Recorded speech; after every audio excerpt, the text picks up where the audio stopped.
Alright, so capacities, so they're different from volumes. They're related, but they're different. So lung capacities, there are four basic lung capacities. You have your vital capacity, and what do you notice? Well, vital capacity is all made up, you can calculate easily by just adding up three of these volumes. Or you can use an alternate, if you do some algebra, you can also use this formula as well. Inspiratory capacity, well, it's just your inspiratory reserve plus your tidal volume. And then functional residual capacity, this is just your expiratory reserve volume plus your residual volume. And then you have your total lung capacity. So this is pretty much what's the maximum volume you can have in your lungs.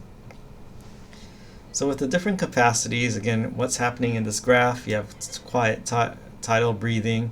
Then you do a big inhale, then exhale as much as you can, and then go back to tidal breathing. So the vital capacity, this is an easy way to measure someone's vital capacity.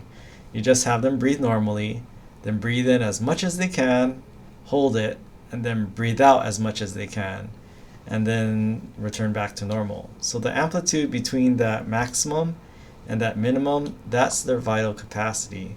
So what does it involve? Well, notice that it involves all three of these volumes.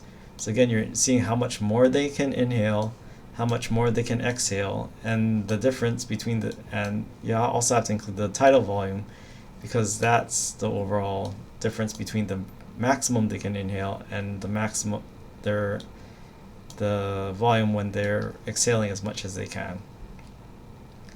Now another way you can calculate it, well, if you know the residual volume, if you're measuring it using plethysmography and total lung capacity, well, you can also measure the vital capacity either way if you have this spirogram. So there's different ways to get the same values.